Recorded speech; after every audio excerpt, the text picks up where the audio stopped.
Una exposición de las 7 edades de la Iglesia por el hermano William Marion Branham. Capítulo 2. La visión de Patmos. Juan en Patmos. Yo, Juan, vuestro hermano y copartícipe vuestro en la tribulación, en el reino y en la paciencia de Jesucristo, estaba en la isla llamada Patmos por causa de la palabra de Dios y el testimonio de Jesucristo. Apocalipsis capítulo 1, versículo 9. Esta serie de visiones de la revelación de la persona de Jesucristo le fue dada a Juan mientras él se encontraba desterrado en la isla de Patmos. Esta pequeña isla está a 30 millas de la costa de Asia Menor en el mar Egeo. Siendo que era muy peñascosa e infestada con serpientes, lagartos y alacranes, tenía muy poco valor comercial y fue usada por el Imperio Romano como una colonia penal a donde confinaban los criminales más violentos, los prisioneros políticos, etc. Usted notará que Juan se identificó entre los cristianos como un hermano en tribulación. Fue en este tiempo cuando la iglesia primitiva estaba pasando por una persecución tremenda. No era solamente que en todas partes se hablaba en contra de su religión, sino que la gente misma era encarcelada y asesinada. Juan, al igual que multitudes anteriores, ahora estaba sufriendo encarcelamiento por la palabra de Dios y el testimonio de Jesucristo. Cuando lo tomaron preso, procuraron en vano matarlo, hirviéndolo en aceite por 24 horas. Entonces los oficiales, enfurecidos y sin poder, lo confinaron a Patmos, sentenciándolo como un brujo. Pero Dios estaba con él, y le fue permitido dejar la isla y volver a Éfeso, donde de nuevo continuó como pastor hasta el tiempo de su muerte. Las visiones que Juan recibió abarcaron un periodo de 2 años, de 95 a 96 después de Cristo. Son las visiones más sobresalientes en toda la palabra. El libro entero es dado en símbolos, y por lo tanto es el centro de mucha crítica y controversia. Sin embargo, tiene sobre sí el sello de Dios. Eso indica que es auténtico y de tremendo valor para todo aquel que lee y escucha la palabra de sus páginas sagradas. En el Espíritu en el día del Señor. Yo estaba en el Espíritu en el día del Señor, y oí detrás de mí una gran voz como de trompeta. Apocalipsis capítulo 1, versículo 10. Yo estaba en el Espíritu. ¿No es en verdad hermoso? ¿Cómo amo eso? Se podría decir de esas palabras el todo de la vida cristiana. Si vamos a vivir como cristianos, tenemos que estar en su espíritu. Juan no estaba diciendo que estaba en su propio espíritu. Eso no hubiera producido estas visiones. Tenía que ser el Espíritu de Dios. Tiene que ser el Espíritu de Dios en nosotros también. De otra manera, todos nuestros esfuerzos son en vano. Pablo dijo, yo oraré en el Espíritu, cantaré en el Espíritu y viviré en el Espíritu. Si algo bueno ha de venir a mí, tiene que ser revelado por el Espíritu, confirmado por la palabra y hecho manifiesto por medio de los resultados que produce. Tan seguro como Juan tuvo que estar en el Espíritu para recibir directamente de Jesús estas revelaciones tan tremendas, así también nosotros necesitamos estar en el Espíritu para entender las revelaciones que Dios nos ha dado en su palabra, las cuales nos muestran cómo vivir porque es el mismo Espíritu. Véalo de esta manera. Muchísimas personas leen la Biblia en Hechos 2:38. Arrepentíos y bautícese cada uno de vosotros en el nombre de Jesucristo para perdón de los pecados y recibiréis el don del Espíritu Santo. Y siguen adelante, no lo ven. Si lo vieran, por medio de haber entrado en el Espíritu, sabrían que sí desean recibir el Espíritu Santo. Necesitan arrepentirse y ser bautizados en el nombre del Señor Jesús, y entonces Dios estaría obligado a cumplir su palabra, llenándolos con el Espíritu Santo. Nunca entran en su espíritu. De otra manera sucedería con ellos exactamente como dice la palabra. Ore usted a Dios para que le dé revelación por su espíritu. Ese es el primer paso. Entre en el Espíritu. Permítame usar otra ilustración. Supongamos que usted necesita sanidad. ¿Qué dice la palabra?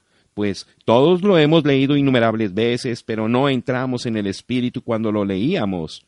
¿Le pedimos a Dios que su Espíritu nos enseñara la verdad genuina del asunto? Si lo hubiéramos hecho, llamaríamos a los ancianos, confesaríamos nuestros pecados, seríamos ungidos, orarían por nosotros y allí sería el fin del asunto. Puede ser que no venga de inmediato, pero en su espíritu ya está concluido. No hay ninguna otra corte de apelación. Dios cumplirá su palabra. Oh, necesitamos entrar en el Espíritu, entonces las cosas se lograrán. No vaya a dar primero los pasos. Primero entre en el Espíritu y luego dé los pasos y observe lo que Dios hará. ¿Ha notado usted cómo es que el mundo entra en el espíritu de las cosas que son del mundo? Asisten a sus juegos de pelota, a sus eventos deportivos y sus bailes. Ellos entran en el espíritu del asunto. No están sentados allí como flores pintadas en papel de tapiz, como algún palo seco y muerto. Entran en el mero sentir y llegan a ser parte de las cosas. Pero ¿cómo odian al cristiano cuando entra en el espíritu de la palabra de Dios? Nos llaman de fanáticos y aleluyas. No hay nada que no harán para demostrar su odio y desaprobación. Pero ignore usted todo eso. Eso se puede anticipar. Sabiendo de dónde viene, usted siga adelante y entre en el espíritu de adoración. Nuestro espíritu es limpio, fresco, genuino, tranquilo y serio, pero no obstante lleno del gozo del Señor. El cristiano debiera estar igual de exuberante y lleno de su placer en el Señor que los del mundo cuando saborean y se deleitan en sus placeres. Ambos son humanos y ambos tienen emociones. La diferencia consiste en que el corazón y las emociones del cristiano están enteramente enfocados en el Señor de la gloria y su amor, mientras que el mundo satisface la carne. Ahora dice que Juan estaba en el Espíritu en el día del Señor. Oh, aquí está un versículo que en verdad causa contienda. No que debiera ser así, pero algunos simplemente no pueden ver lo que en realidad dice la palabra. En primer lugar, hallamos a unas personas muy finas que interpretan el día del Señor como el día de reposo, que para ellos es el día sábado. Luego hay otros que llaman el día del Señor el día domingo, el primer día de la semana. Pero, ¿cómo podría ser uno o el otro, o aún los dos días juntos, cuando Juan estaba en el Espíritu recibiendo aquellas visiones por el espacio de 2 años? En realidad, lo que sucedió fue que Juan fue llevado en el Espíritu y fue transportado al día del Señor, lo cual está aún por venir. La Biblia habla del día del Señor, lo cual está en el futuro, y Juan estaba viendo las cosas de ese día futuro. Pero entre tanto, para calmar nuestras mentes, resolvamos exactamente lo que es el día de reposo.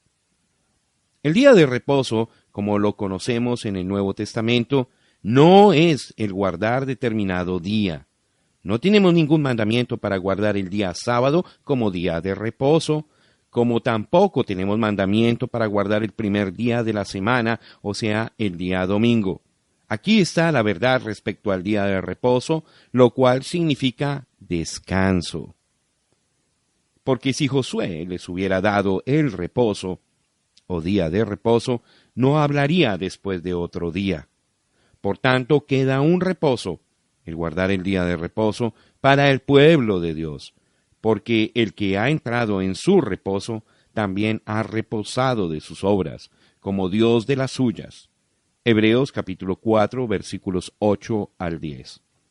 ¿Captó usted la frase clave en la última parte del versículo 10? Dios reposó de sus obras.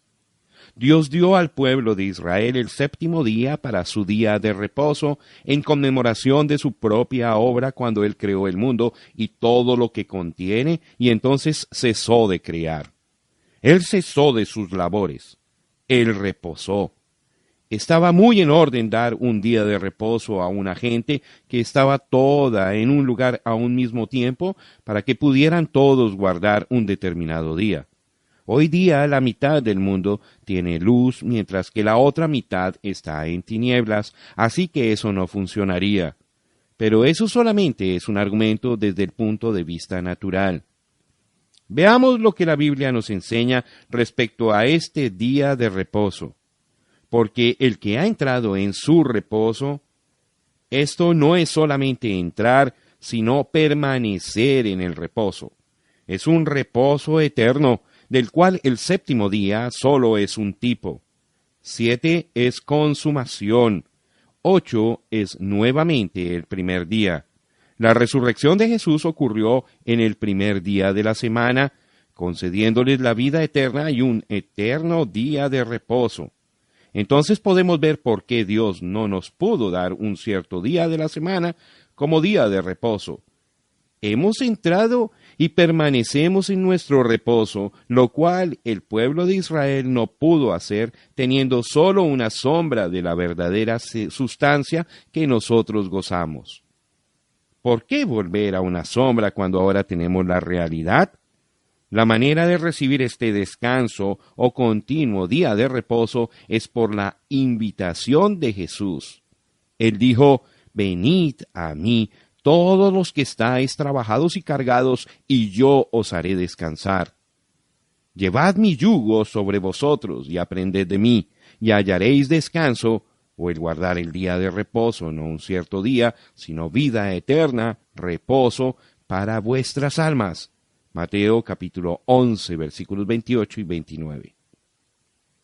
No importa cuánto tiempo usted tiene caminando bajo la carga de su pecado, ya sean 10, 30 o 50 años o aún más, venga con su vida cansada y agobiada y hallará su descanso, el verdadero reposo.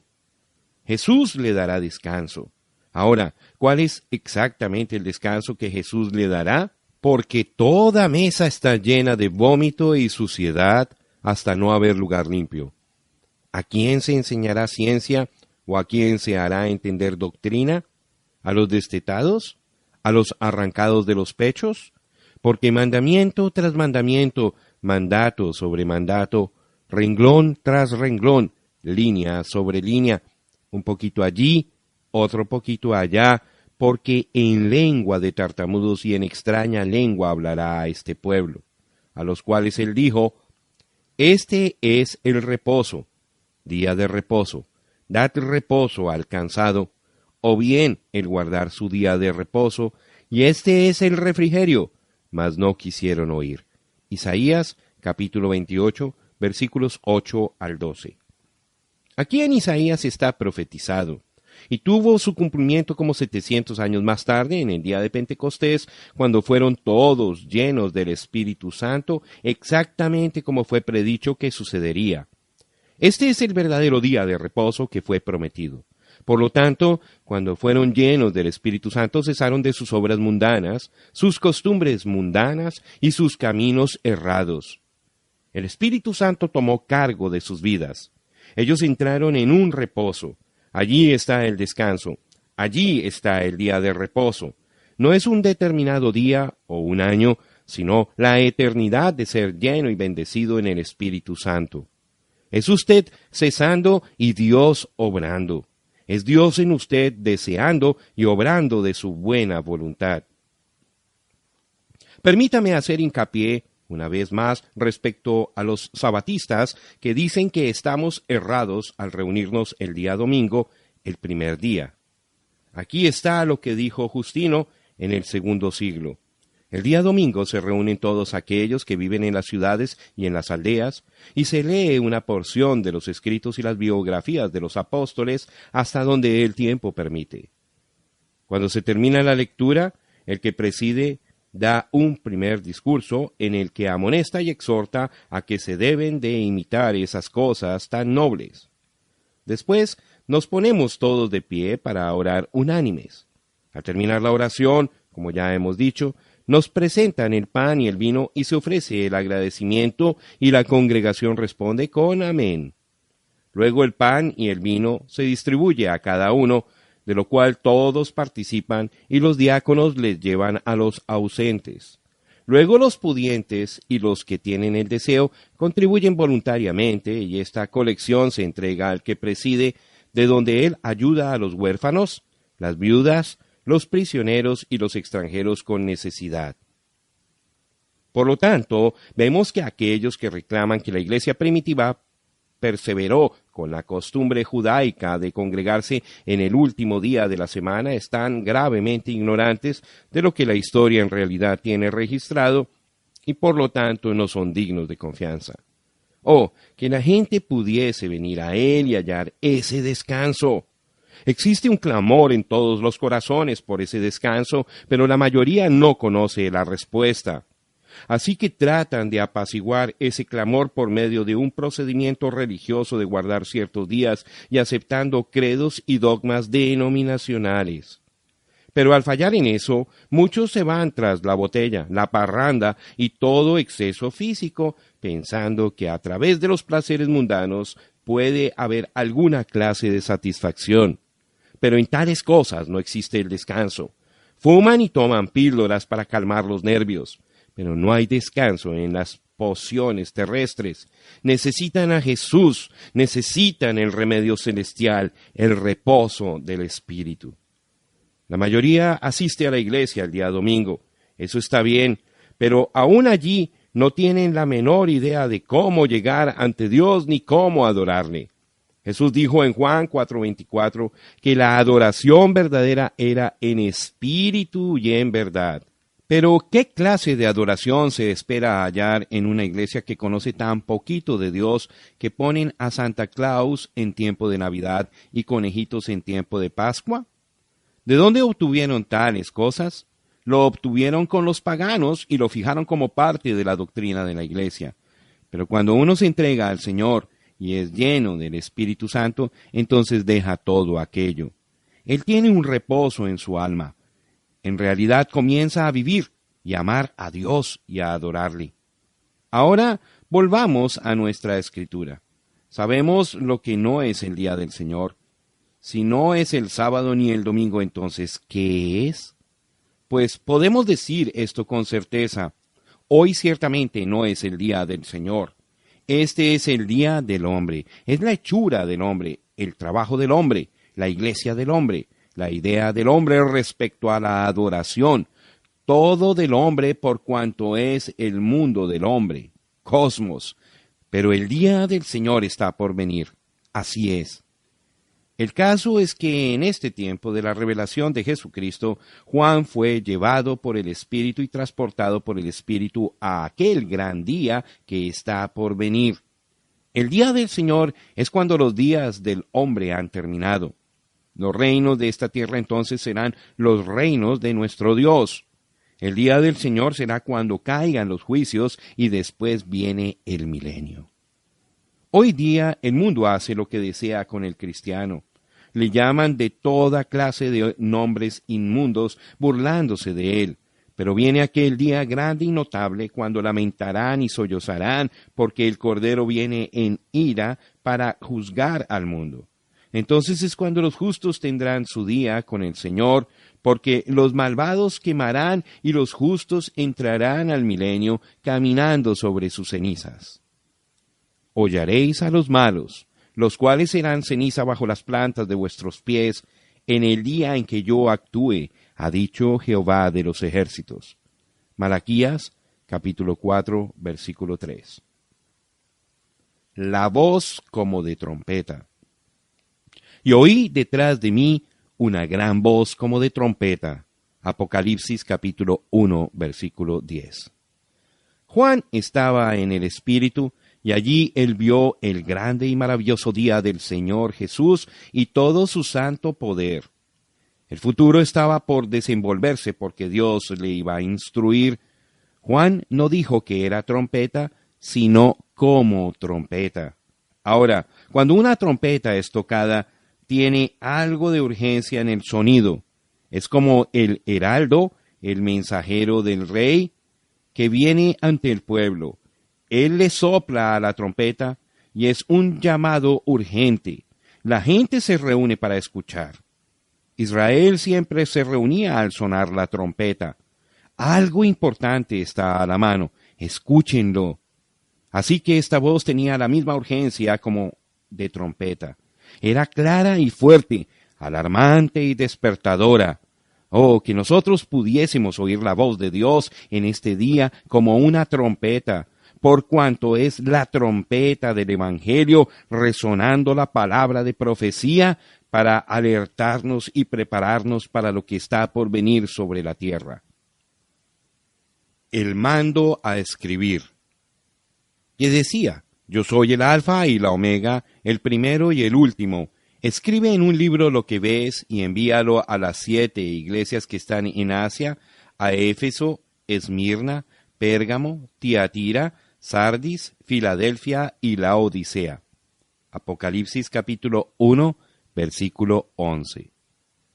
Allí está, el primero y el último, el Alfa y la Omega. Eso es todo. El único y verdadero Dios, la voz y la palabra de Dios. Realidad y verdad están a la mano. ¿Qué cosa es estar en el Espíritu? Oh, el estar en la presencia de Dios y oír de Él. Escribe en un libro lo que ves y envíalo a las 7 iglesias.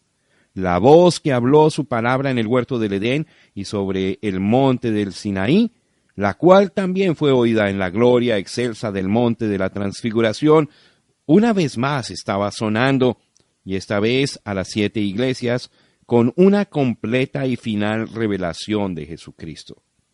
Juan escribe las visiones. Haz un registro de ellas para las edades que han de seguir, por cuanto son las profecías verdaderas, las cuales tienen que cumplirse.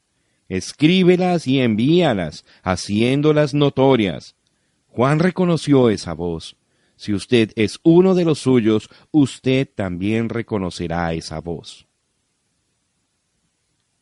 Las lámparas de oro.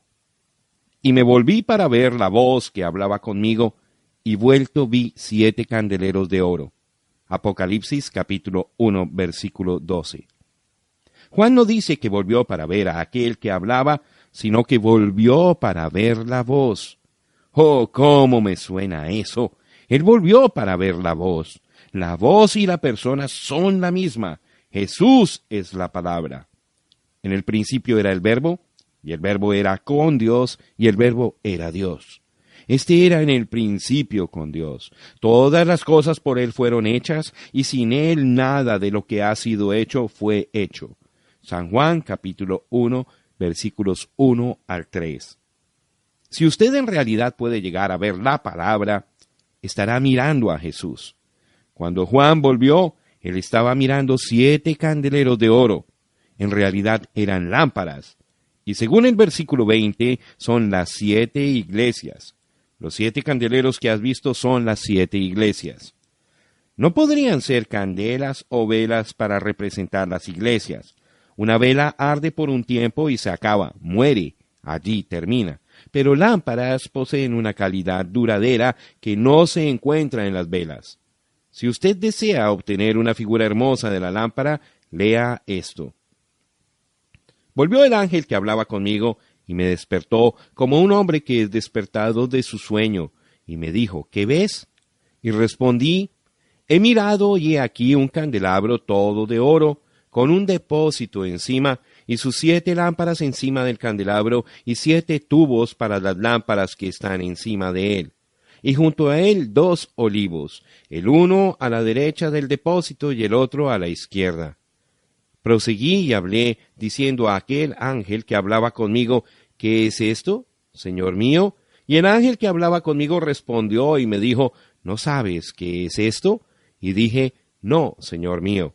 Entonces respondió y me habló diciendo, esta es palabra de Jehová a Zorobabel, que dice, no con ejército ni con fuerza, sino con mi espíritu, ha dicho Jehová de los ejércitos.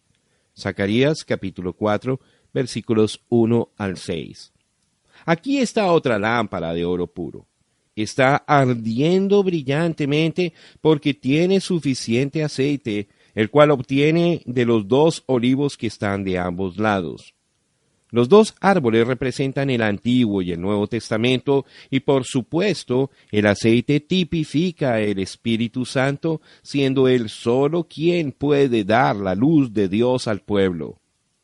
El ángel que le habló a Zacarías estaba diciendo en tantas palabras: lo que has visto significa que la iglesia no puede lograr nada por su propia fuerza o poder, sino por el Espíritu Santo. Ahora examinemos esta lámpara. Notará usted que tiene un vaso grande o depósito que es céntrico para los 7 brazos que de allí salen. Este vaso se llena con aceite de olivo que, a su vez, fluye a través de las 7 mechas colocadas en los 7 brazos. Es el mismo aceite que arde y produce la luz en el extremo de los 7 tubos o canales. Esta luz nunca se apagaba. Los sacerdotes se mantenían añadiéndole aceite al vaso. La lámpara se encendía de una manera especial. Primero, el sacerdote tomaba fuego del altar sagrado que fue encendido originalmente por el fuego de Dios. Él encendía primeramente la lámpara que estaba encima del vaso. Luego encendía la segunda lámpara con fuego de la primera. La tercera lámpara recibía su fuego de la segunda, así como la cuarta recibía su fuego de la tercera, y así sucesivamente hasta que las 7 lámparas estaban encendidas. Este fuego santo del altar, que pasó de lámpara a lámpara, es un maravilloso tipo del Espíritu Santo en las 7 edades de la Iglesia. El derramamiento original en el día de Pentecostés, que procedió directamente de Jesús sobre el propiciatorio, está dotando a su iglesia a través de las 7 edades y mostrando perfectamente que Jesucristo es el mismo ayer y hoy y por todos los siglos, el Dios que no cambia ni en su esencia ni en sus modos. En San Juan 15, Jesús dijo: yo soy la vid, vosotros los pámpanos. Él es la vid principal que viene desde la raíz original de la simiente original, en donde está la vida. Ahora, la vid no produce el fruto, sino las ramas. Ahora, observe esto. Se puede injertar en un árbol cítrico, como el naranjo, una rama de toronja, una de limón y otras clases de la misma variedad, y todas las ramas prosperarán. Pero esas ramas injertadas no producirán naranjas. No, señor. La rama de limón dará limones, la rama de toronja dará toronjas, etc. No obstante, esas ramas estarán viviendo de la vida de ese árbol. Pero si de ese árbol llegara a salir otra rama propia, será una rama de naranjo y producirá naranjas. ¿Por qué? Porque la vida en el tronco y la vida en la rama nueva es la misma. Sin embargo, no fue así con las ramas injertadas. Esas ramas injertadas tuvieron su principio en otra clase de vida de otros árboles, de otras raíces, de otras simientes. Seguramente producirán fruto, pero no serán naranjas.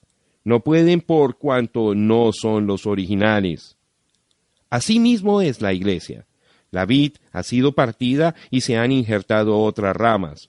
Han injertado ramas bautistas, ramas metodistas, ramas presbiterianas y ramas pentecostales.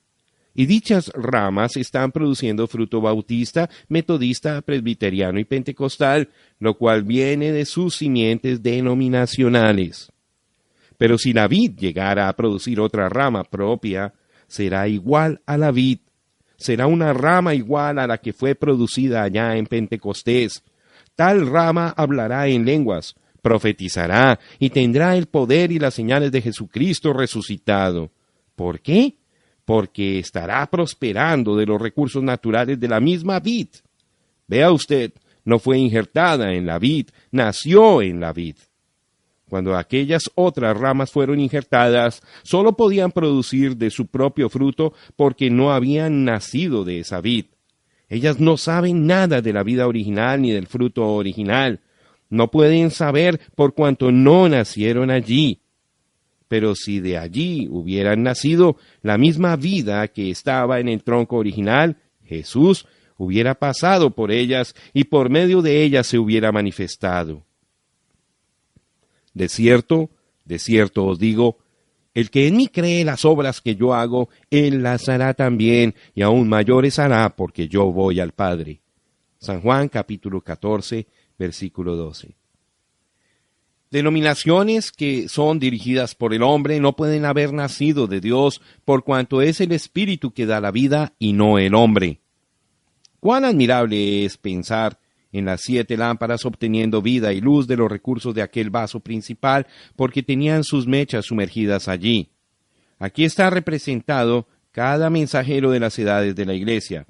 Su vida está encendida con el fuego del Espíritu Santo. Su mecha, su vida, ha sido sumergida en Cristo. Por medio de esa mecha, Él está extrayendo la misma vida de Cristo y por medio de la misma está dando luz a la Iglesia. ¿Qué clase de luz está dando? La misma clase de luz que estaba en la primera lámpara que se encendió, y por todas las edades hasta el tiempo presente del mensajero del último día, la misma vida y la misma luz es manifestada por medio de una vida que está escondida con Cristo en Dios. No solo podemos hablar así de los mensajeros, sino que todo verdadero creyente está dramáticamente representado aquí. Todos están obteniendo del mismo recurso. Todos han sido sumergidos en el mismo vaso. Están muertos para sí mismos y sus vidas están escondidas con Cristo en Dios. Están sellados por el Espíritu Santo. Y no contristéis al Espíritu Santo de Dios, con el cual fuisteis sellados para el día de la redención. Efesios capítulo 4, versículo 30. Ningún hombre los puede arrebatar de su mano. Sus vidas no se pueden alterar. La vida visible está ardiendo y brillando, dando luz y manifestaciones del Espíritu Santo. La vida invisible, de adentro, está escondida en Dios y alimentada por la palabra del Señor. Satanás no los puede tocar, ni siquiera los puede dañar la muerte, porque la muerte ha perdido su aguijón, la tumba ha perdido su victoria. Gracias a Dios, ellos tienen esta victoria en y por los méritos de el Señor Jesucristo. Amén y amén. Ya no es el sacerdote. Y en medio de los 7 candeleros, a uno semejante al Hijo del Hombre, vestido de una ropa que llegaba hasta los pies, y ceñido por el pecho con un cinto de oro. Apocalipsis capítulo 1, versículo 13. Allí está parado uno semejante al Hijo del Hombre. Como la joya es embellecida por el engaste del anillo, así también Él es glorificado en medio de las iglesias. Es el día del Señor, porque Juan lo ve parado, no como sacerdote, pero como el juez por venir. El cinto de oro ya no está rodeando la cintura, como lo debe llevar el sacerdote mientras ministra a Dios en el lugar santísimo, pero ahora está sobre los hombros, por cuanto ya no es sacerdote, sino el juez. Para entonces se ha cumplido San Juan 5:22, donde dice, porque el Padre a nadie juzga, sino que todo el juicio dio al Hijo. Su servicio ha sido desempeñado, el sacerdocio ha cesado, los días de la profecía han terminado. Él está ceñido como el juez. La gloria séptuple de su persona. Su cabeza y sus cabellos eran blancos como blanca lana, como nieve, sus ojos como llama de fuego, y sus pies semejantes al bronce bruñido, refulgente como en un horno, y su voz como estruendo de muchas aguas. Tenía en su diestra 7 estrellas, de su boca salía una espada aguda de 2 filos, y su rostro era como el sol cuando resplandece en su fuerza. Apocalipsis capítulo 1, versículos 14 al 16. Cuán conmovedora e inspirativa fue la aparición de Jesús a Juan, el cual estaba desterrado por causa de la palabra, y aquí, de frente tenía la palabra viviente. ¡Qué visión tan iluminadora! Porque todo atributo descriptivo tiene un significado. ¡Qué revelación de su glorioso ser! 1. Su cabello blanco como la nieve. Primeramente Juan ve y hace mención de la blancura de su cabello. Era blanco y tan brillante como la nieve. Esto no era debido a su edad. No. El cabello brillantemente blanco no significaba edad, sino experiencia, madurez y sabiduría. El ser eterno no envejece. ¿Qué es el tiempo para Dios? El tiempo significa muy poco para Dios, pero sabiduría significa mucho. Es como cuando Salomón clamó a Dios por sabiduría para poder juzgar al pueblo de Israel. Ahora él viene como el juez de toda la tierra y será coronado con sabiduría. Eso significa el cabello blanco y brillante. Estuve mirando hasta que fueron puestos tronos, y se sentó un anciano de días cuyo vestido era blanco como la nieve y el pelo de su cabeza como lana limpia. Su trono llama de fuego y las ruedas del mismo fuego ardiente. Un río de fuego procedía y salía delante de él. Millares de millares le servían y millones de millones asistían delante de él. El juez se sentó y los libros fueron abiertos. Ya entonces miraba a causa del sonido de las grandes palabras que hablaba el cuerno. Miraba hasta que mataron a la bestia y su cuerpo fue destrozado y entregado para ser quemado en el fuego. Habían también quitado a las otras bestias su dominio, pero les había sido prolongada la vida hasta cierto tiempo. Miraba yo en la visión de la noche, y aquí con las nubes del cielo venía uno como un hijo de hombre, que vino hasta el anciano de días, y le hicieron acercarse delante de él. Y le fue dado dominio, gloria y reino, para que todos los pueblos, naciones y lenguas le sirvieran. Su dominio es dominio eterno, que nunca pasará, y su reino uno que no será destruido. Daniel, capítulo 9, versículos 9 al 14. Allí está. Daniel lo vio con el cabello blanco. Él era el juez abriendo los libros y de ellos juzgaba. Daniel lo vio que venía en las nubes. Es lo mismo que vio Juan. Ambos lo vieron igual. Vieron al juez con su cinto de juicio por los hombros, parado puro, santo, lleno de sabiduría, completamente apto para juzgar al mundo en justicia. ¡Aleluya! Aún el mundo entiende este simbolismo, porque en tiempos pasados el juez llegaba y convocaba a la corte, estando vestido con una peluca blanca y un manto largo que llegaba hasta los pies, que significaba autoridad completa para impartir justicia. 2. Sus ojos como fuego. Piénselo. Aquellos ojos que una vez fueron nublados con lágrimas de tristeza y piedad, aquellos ojos que lloraron de compasión frente a la tumba de Lázaro, aquellos ojos que no vieron la maldad de los asesinos que le colgaron en una cruz, antes con tristeza clamó, Padre, perdónalos. Ahora esos ojos son una llama de fuego, los ojos del juez que recompensará a aquellos que le rechazaron. Esta era la emoción que él manifestó más cuando apareció como hijo de hombre. Con frecuencia lloró. Sin embargo, detrás de aquel llanto y tristeza aún estaba Dios.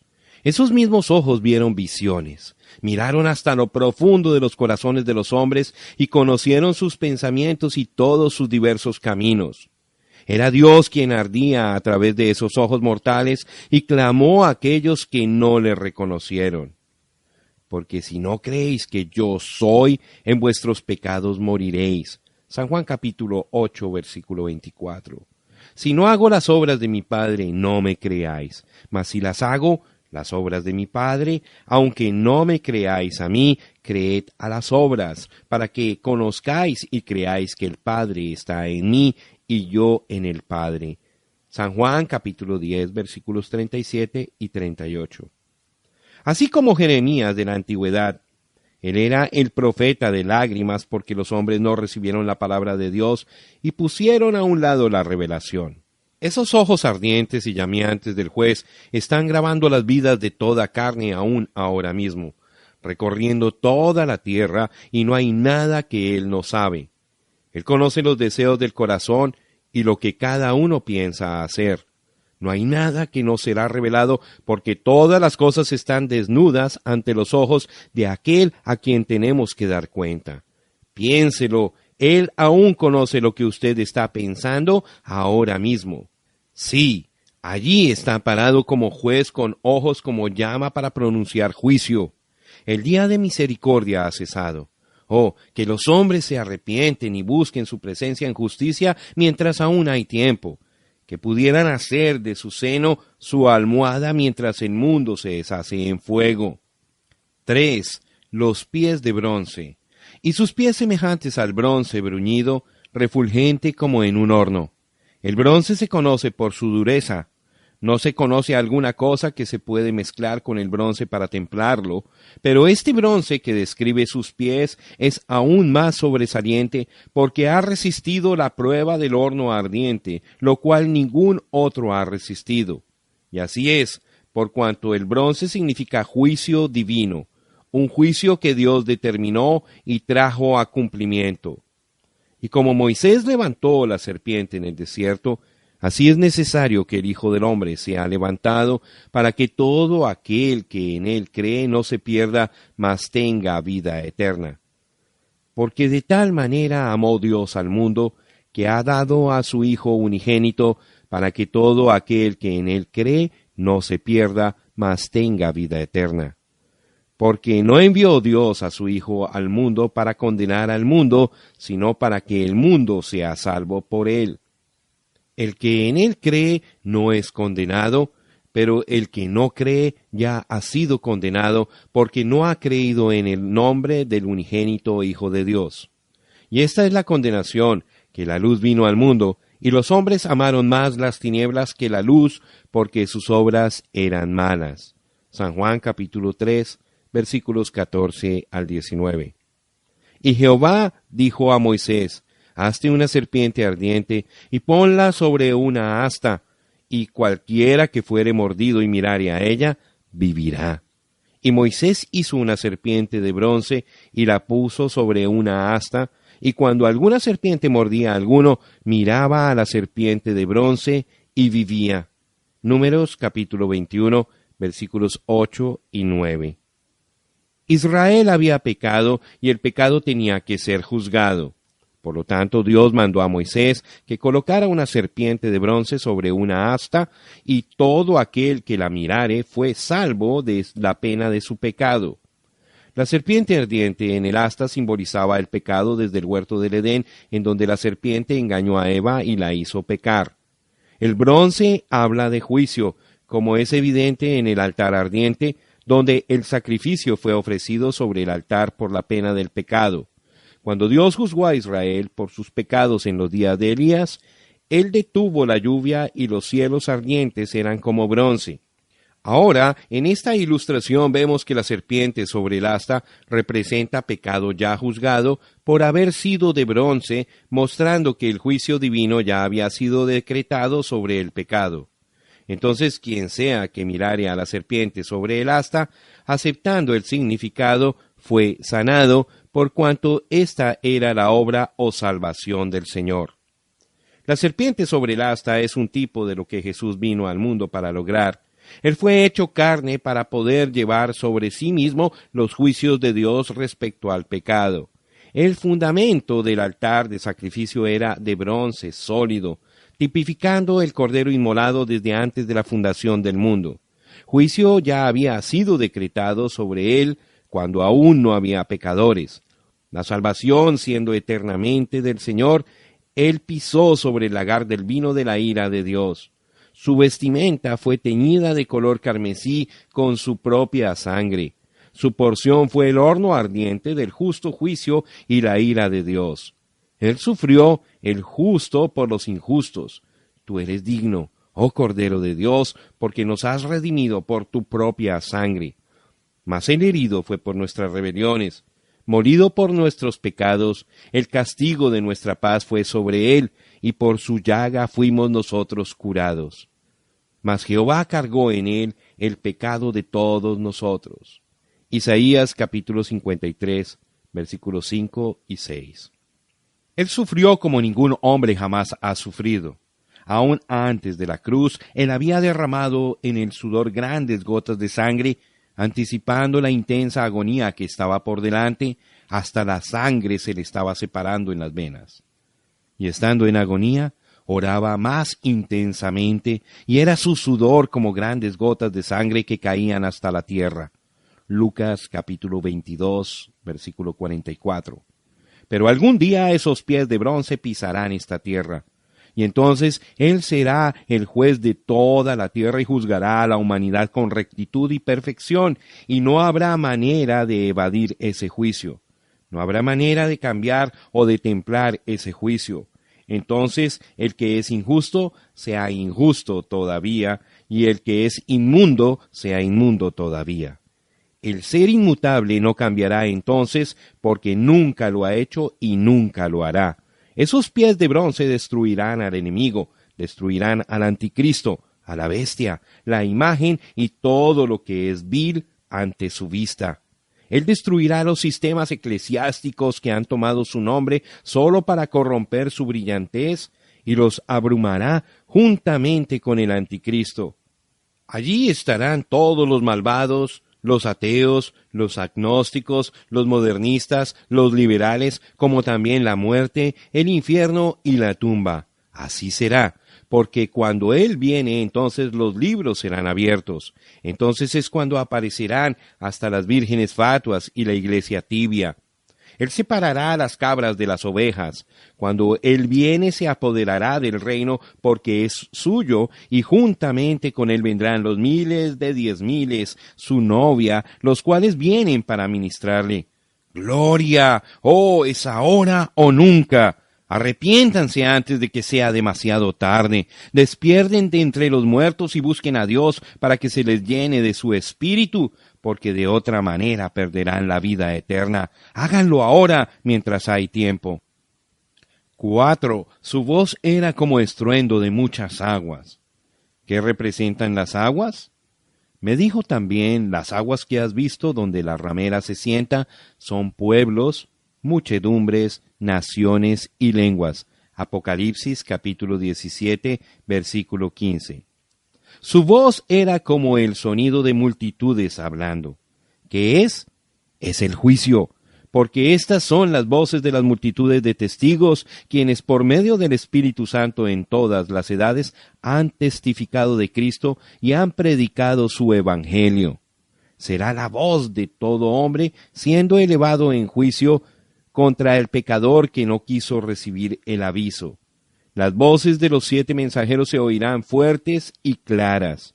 Aquellos predicadores fieles que predicaron el poder salvador de Jesús, el bautismo en el nombre de Jesús, el bautismo y el poder del Espíritu Santo, los cuales se mantuvieron con la palabra más que con sus propias vidas. Todos ellos eran la voz de Jesucristo por medio del Espíritu Santo a través de las edades. Mas no ruego solamente por estos, sino también por los que han de creer en mí por la palabra de ellos. San Juan, capítulo 17, versículo 20. ¿Alguna vez ha pensado usted cuán horroroso es para el hombre que va con la corriente irremediablemente hacia la cascada? Piense ahora de aquel rugido mientras él se acerca a su ruina cierta e inevitable. Y de la misma manera viene el día del juicio, cuando el rugido de la multitud de voces lo condenará a usted por no haber prestado atención antes de que fuera demasiado tarde. Tome cuidado ahora mismo, porque en este instante se está grabando sus pensamientos en el cielo. Allá sus pensamientos hablan más fuerte que sus palabras. Como el fariseo que reclamaba tanto con la boca, pero al no escuchar al Señor, su corazón llegó a ser corrupto y malvado hasta que ya era demasiado tarde. Ahora mismo pudiera ser su último llamado para escuchar la palabra y recibirla para vida eterna. Será demasiado tarde cuando llegue ante el rugido de aquellas voces de juicio y perdición. Pero ¿ha notado usted cuán dulce y relajante puede ser el sonido del agua? Me gusta salir a pescar y me encanta hallar un lugar donde se puede apreciar el murmullo quieto de las aguas. Allí puedo recostarme y escuchar el agua apaciguando mi corazón con paz, gozo y contentamiento. Cuánto gozo tengo por estar anclado en el puerto de reposo donde la voz del Señor habla paz, así como lo ha declarado la palabra de las aguas de separación. Cuán agradecidos debiéramos de estar al oír su voz de amor y ternura, dirección y protección. Y algún día oiremos aquella misma dulce voz hablarnos, no en juicio, sino en bienvenida, porque nuestros pecados han sido perdonados por su sangre, nuestras vidas han sido llenas del Espíritu, y nuestro andar ha sido en la palabra.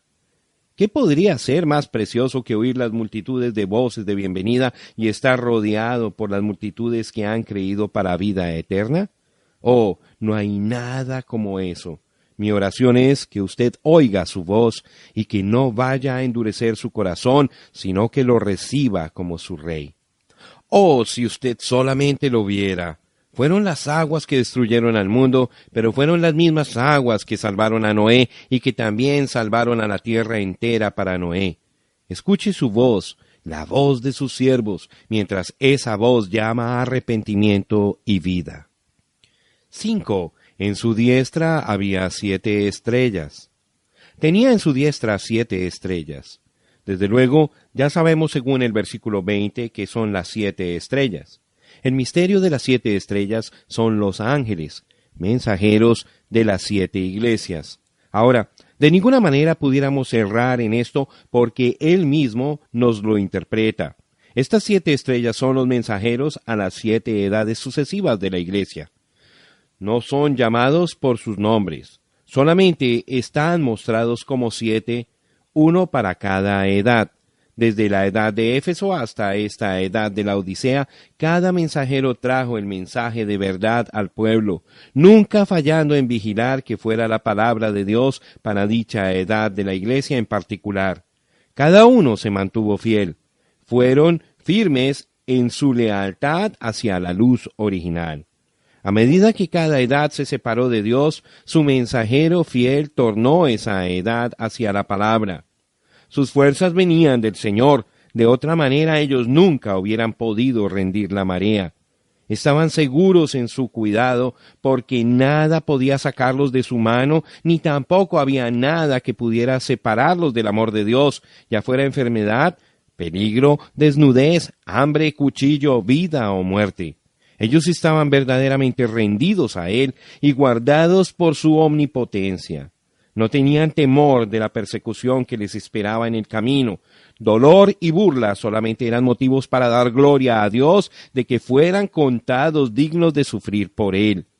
Y en gratitud por su salvación, ellos ardían con la luz de su vida y reflejaban su amor, paciencia, mansedumbre, templanza, benignidad y fidelidad. Y Dios los respaldaba con prodigios, señales y maravillas. Fueron acusados de ser fanáticos y aleluyas. Fueron denunciados por organizaciones y puestos en mofa, pero se mantuvieron fieles a la palabra. Ahora, no es difícil mantenerse fiel a un credo, es fácil porque el diablo está detrás de todo eso. Pero es algo muy distinto ser fiel a la palabra y volver a lo que la palabra produjo originalmente después de Pentecostés. No hace mucho un hombre me dijo que la Iglesia Católica Romana tenía que ser la Iglesia verdadera, por cuanto ella se había mantenido fiel a lo que creía a través de todos los años y que no había cambiado, solo había crecido. De ninguna manera es cierto eso. Cualquier iglesia con el respaldo del gobierno y con su propio credo, que de ninguna manera es la palabra, y sin ningún ministerio manifestado que provoque al diablo, seguramente podría continuar.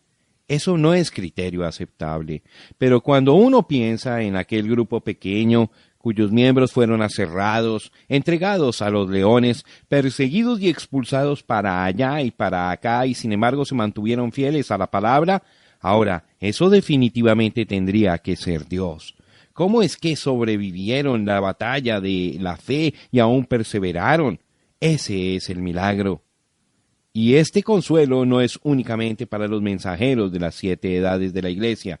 Todo verdadero creyente está en la mano de Dios y puede experimentar de su amor y poder y recibir el beneficio completo de todo lo que Dios es para el creyente.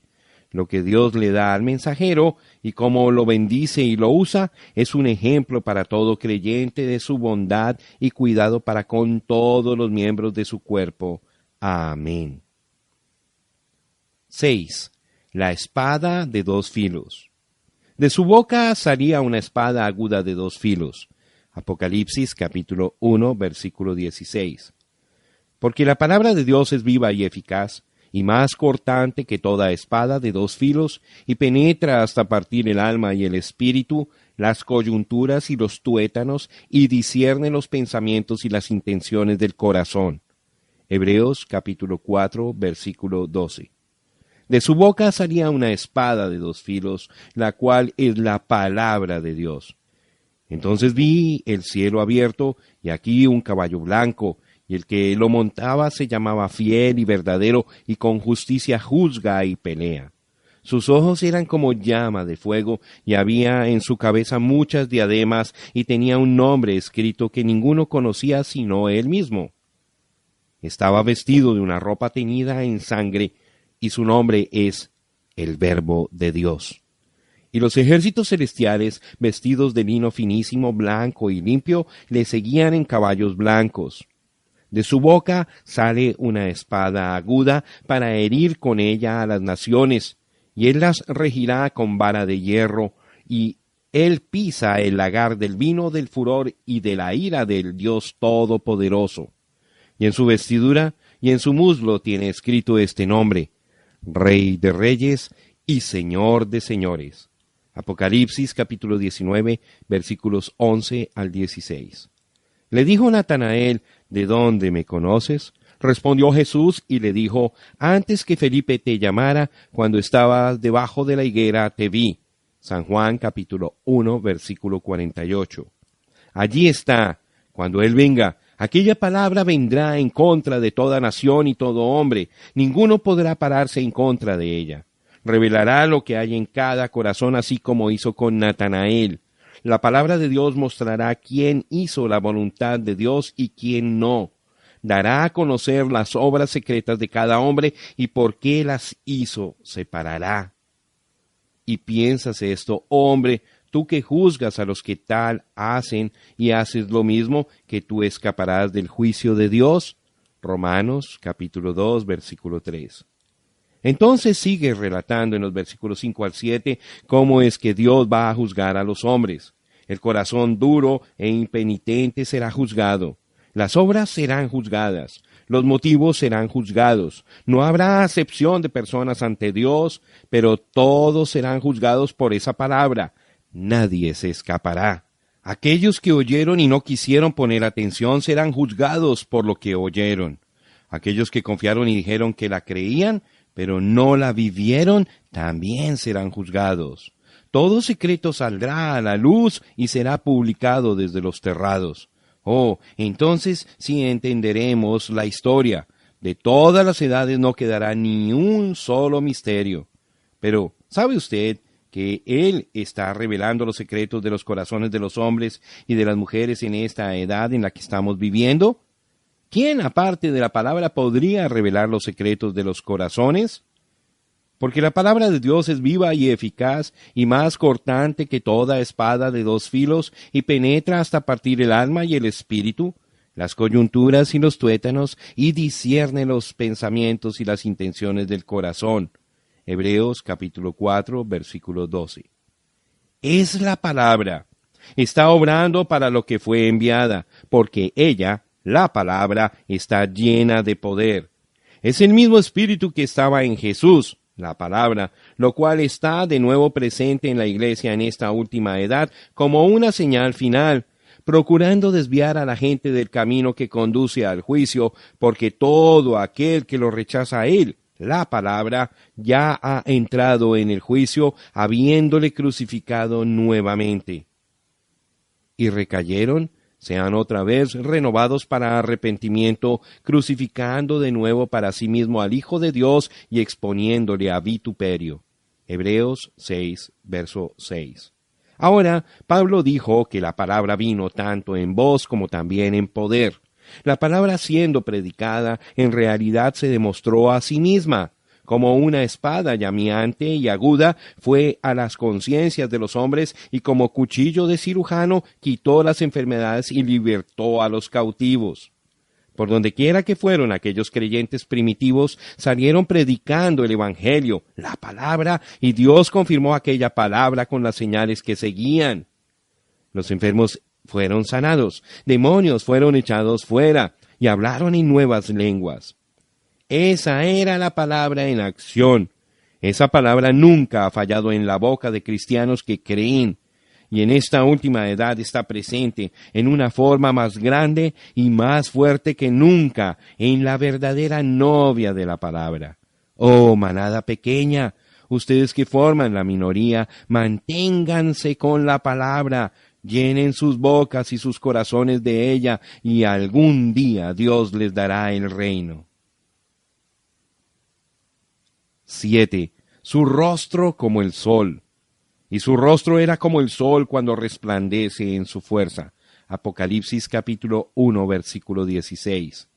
6 días después Jesús tomó a Pedro y Jacobo y a Juan su hermano y los llevó aparte a un monte alto.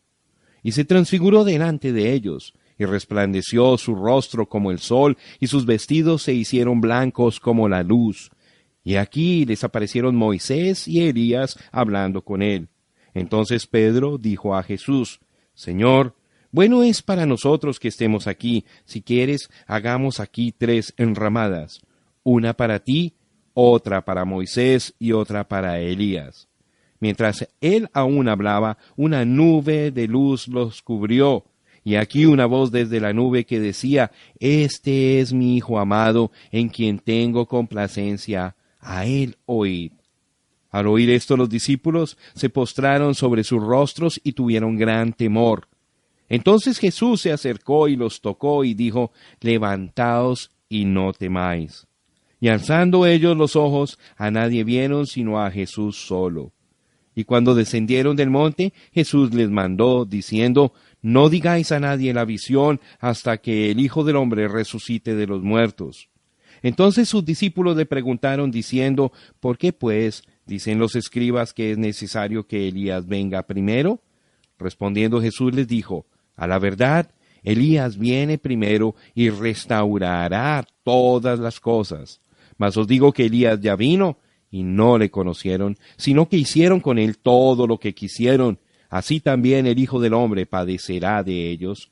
Entonces los discípulos comprendieron que les había hablado de Juan el Bautista. Mateo capítulo 17, versículos 1 al 13. Ahora en Mateo 16, 28, lo cual está antes del texto que acabamos de leer, Jesús había dicho: De cierto os digo que hay algunos de los que están aquí que no gustarán la muerte hasta que hayan visto al Hijo del Hombre viniendo en su reino. Y los 3 apóstoles vieron precisamente eso, el orden de su segunda venida.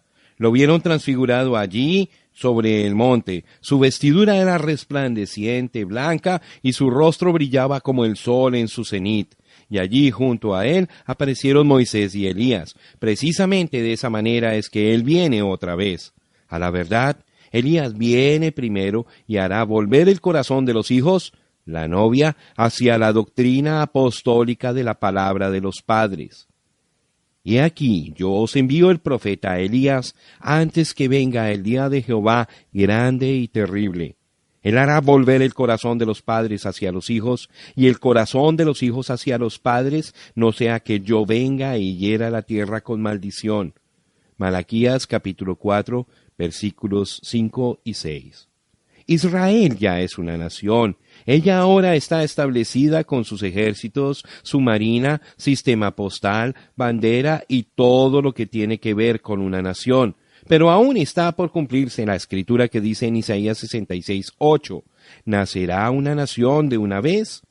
Ese día viene pronto. La higuera ha brotado. Los israelitas están esperando al Mesías. Lo están esperando y sus esperanzas están por cumplirse. Israel renacerá espiritualmente porque su luz y su vida están por serle revelado.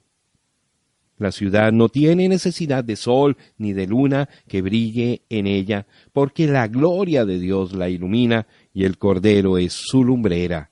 Apocalipsis capítulo 21, verso 23.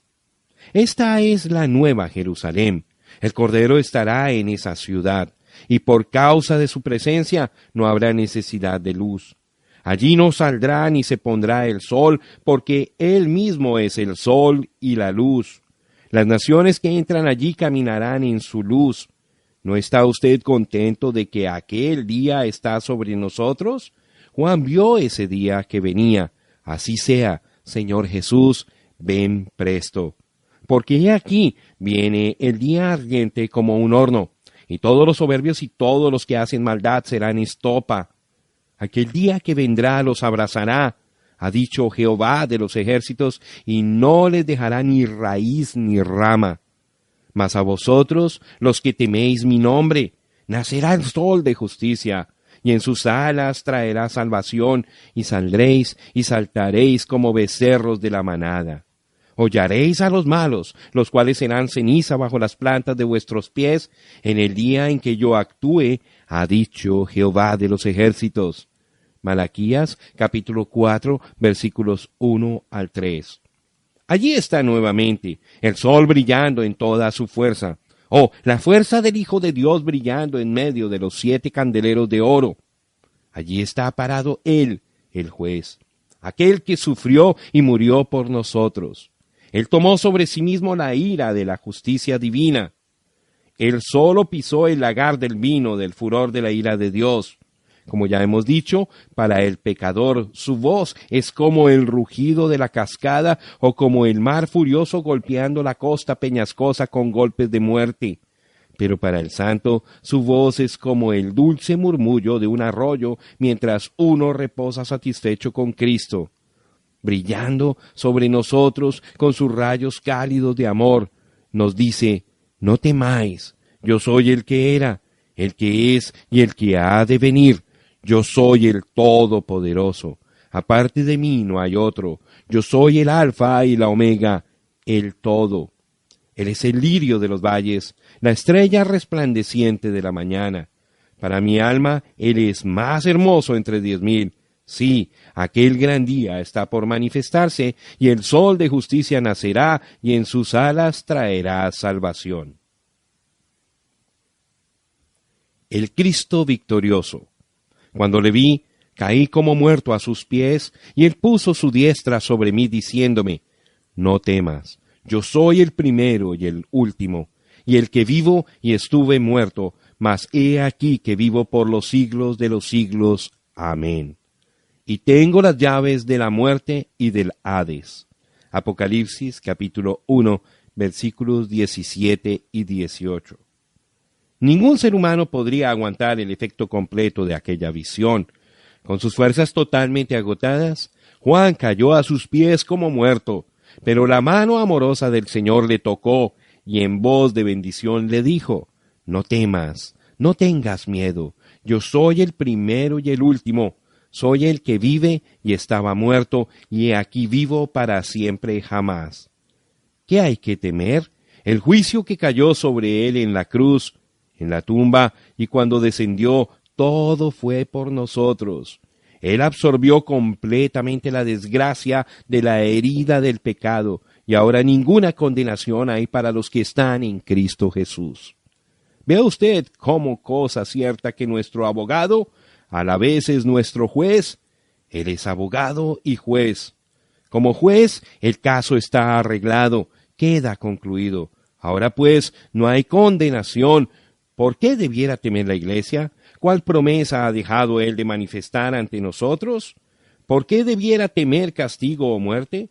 Todo ha sido vencido. Aquí está el conquistador poderoso. Aquí está el que conquistó los dos mundos, el visible y el invisible. No como Alejandro Magno, que conquistó al mundo a la edad de 33 años y al no tener otra cosa que conquistar, murió víctima del pecado y de una vida licenciosa. No como Napoleón, que conquistó a toda Europa, pero finalmente fue derrotado en Waterloo y fue deportado a Elba solo para encontrar que había sido conquistado. Pero nada pudo conquistar a Cristo. El que descendió ahora ha ascendido sobre todos, y a Él ha sido dado un nombre que es sobre todo nombre. Sí, Él conquistó la muerte, el infierno y la tumba, y tiene las llaves de ellos. Lo que Él desata es desatado, y lo que Él liga es ligado. No se puede cambiar. No hubo conquistador antes de Él, y no hay ninguno aparte de Él. Solo Él es el Salvador y Redentor. Él es el único Dios y Señor Jesucristo es su nombre. No temas, Juan. No teman ustedes, manada pequeña. Ustedes son herederos de todo lo que yo soy. Todo mi poder es para ustedes. Mi omnipotencia es de ustedes mientras estoy parado entre ustedes.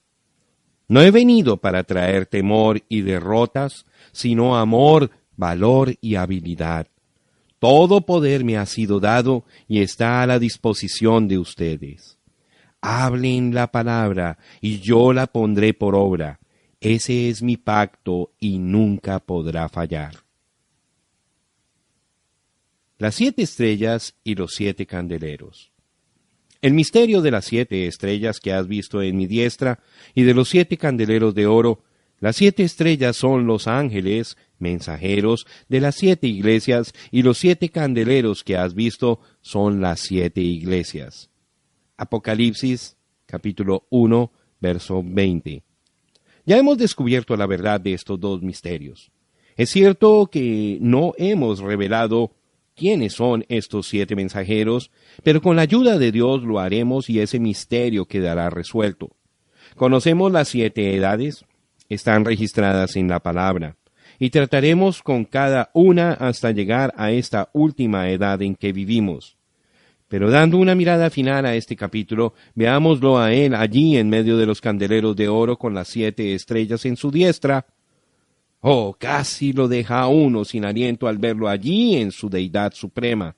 Él es el juez, el sacerdote, el rey, el águila, el cordero, el león, el alfa, la omega, el principio y el fin, el Padre, Hijo y Espíritu Santo, el que era, que es, que ha de venir, el Todopoderoso, el todo en todo. Allí está el autor y el consumador. Digno es aquel Cordero. Él probó su mérito cuando él solo compró nuestra salvación.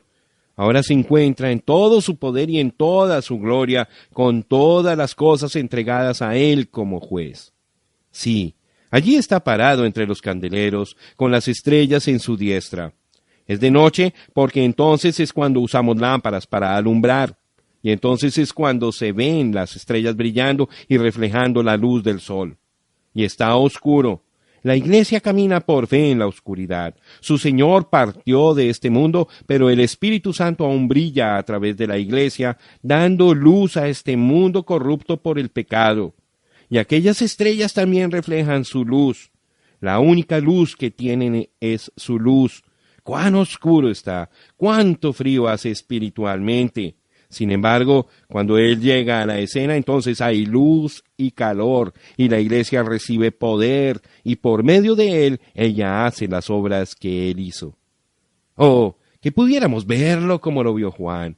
¿Qué tipo de gente debiéramos ser parados ante Él en aquel día? Si usted aún no le ha entregado su vida, ojalá que lo haga en este momento, y arrodíllese allí donde está, y pida su perdón por sus pecados y rinda su vida a Él. Entonces, juntos procuraremos entrar en las 7 edades de la iglesia, y al hacerlo, ruego que Dios ayude a este siervo indigno para que pueda revelar su palabra a usted.